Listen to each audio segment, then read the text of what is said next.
this demonstration, we're going to show a secondary that seemingly disobeys Lenz law.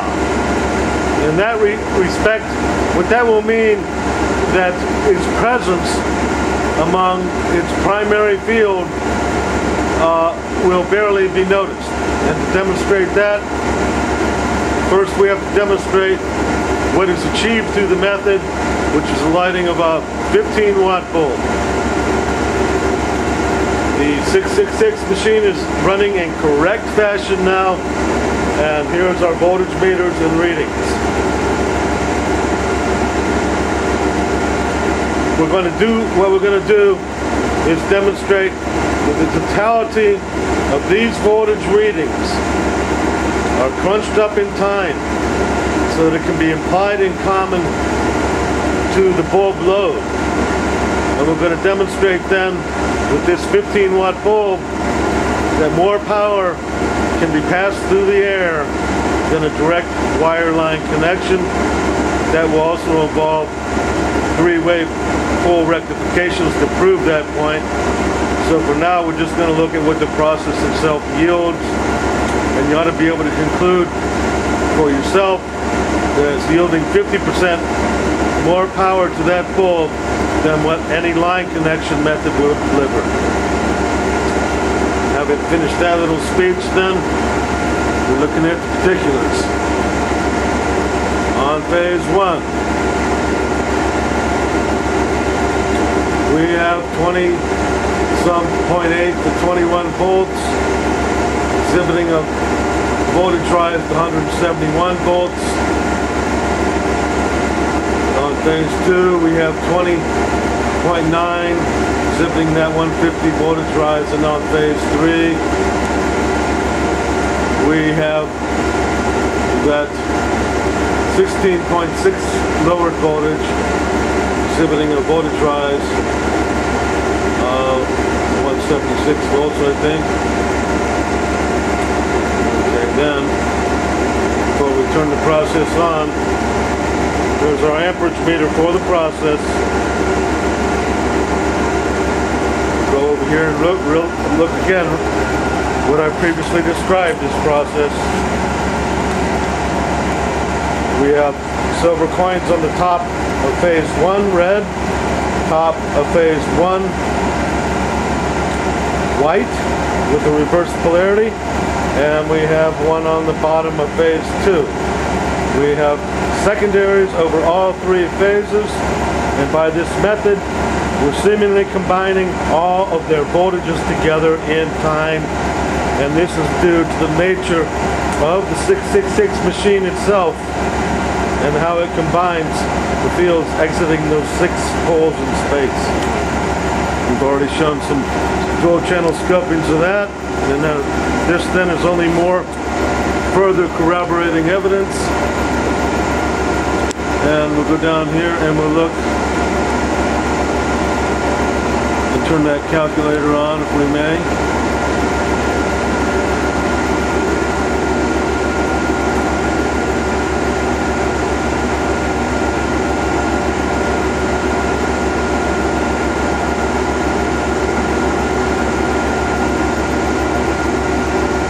There shows on the calculator summation of the voltages we just previously showed. Right now, phase 1's rating 21.6, phase 2 20.9, and phase 3 16.6. Okay, well, we've added what we've seen before up, and that came to 58.2 volts. Now this is going to go through a step up 4-fold transformer. We find that the addition of the stator voltages in that calculation, as if they were all in time, is 232.8 volts. Down here we see the real result, and the principle is valid. Very close approximation. We have 225 volts. Okay, what we're going to do next then is load down the system. And dropping voltage on their red meter is going to tell us how well that load has been accepted. As long as it doesn't drop to 50% of its Open circuit voltage presently being shown as 225 volts. And then that will indicate that we got a good, more efficient power transfer than what would be available at maximum power transfer, which would indicate that voltage reading would drop to half. So we'll go ahead and turn the bulb on. Back out a little bit. On the comparison, both of them bulbs are 15-watt bulbs. We've already theorized that if we put a full-wave rectification system on, the existent stator voltages with the 4-to-1 step-up transformers, most we could achieve would be 120 volts. Well, you can see we have 224 volts, 222, before we turn that additional bulb on. And when we turn that additional bulb on, we're making a demonstration that more power can be passed through the air than the direct line convention method will deliver.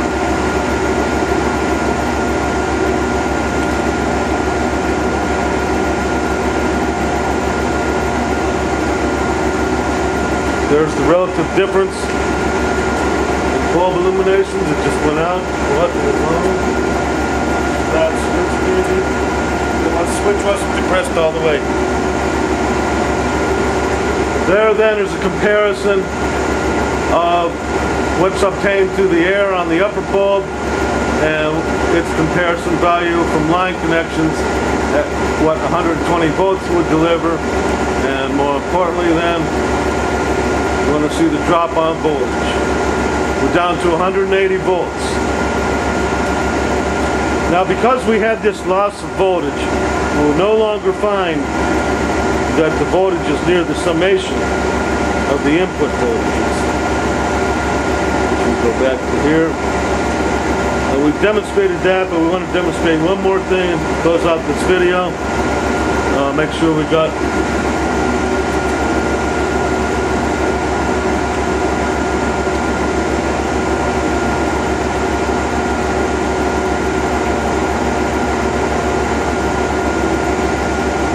I want to take note of the VI values versus the interphasal ones,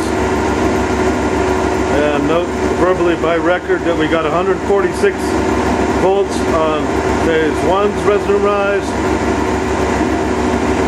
we got 171 on phase 3's resonant rise, and we got 135 on the middle phase. Now, we don't know if we can capture all 6 of them voltage readings together, but it's looking like here's the 171. There's those 3. We're going to back out and note those 3 in the same picture. This should show a phase angle delivery of 345 degrees or thereabout. Well, if we can see, that's 267 on 1-3, 221, and 268 on 2-3. And they're concurrent in time, or the resonant voltage rises. So we can really determine how the operation is operating from a period of contracted time. And now we'll go and finish out this demonstration to show what's going to happen when we pick up these coils.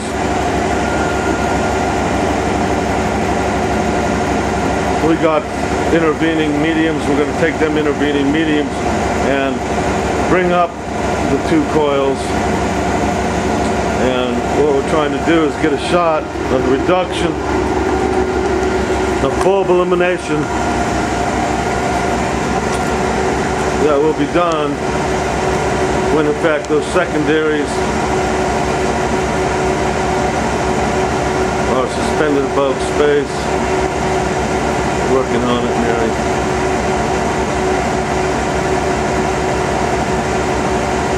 We're just going to pick them up by hand for now. I don't know if I can see that top one. Where's the top of that? Right there's the top one. Just gets a little bit hard to do when you're trying to reduce everything for yourself. Well, now we're going to note the dimming of the light when I remove two of the top secondaries.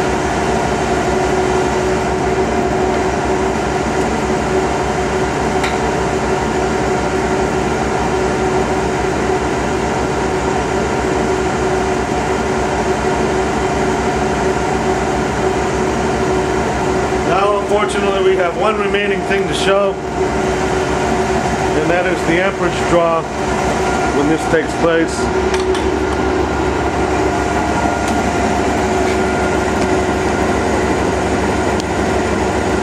There's probably a lot of things to show, but right now we got a fairly high amperage draw. We got 5.2, 5.3, and 6.4 amps from a 7-volt field, pure DC field, from the power supply. Don't have any mistakes there. And now then, we're going to have to try on this demonstration to show. I just showed what the bulb will be increased in volume from its air core secondary removals. Let's back up a little bit here. We're going to redo those removals, and as we do that removal, first we're going to focus on the amperage change of the source as two of the secondaries are removed above that source. That should be plainly visible. Those are the stator lines and those are the phase amperages.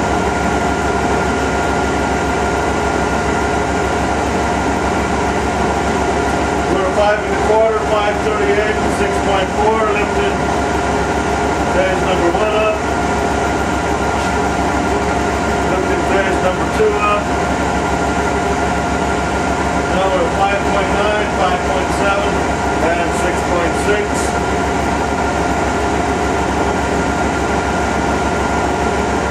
The power input barely changed upon secondary loading.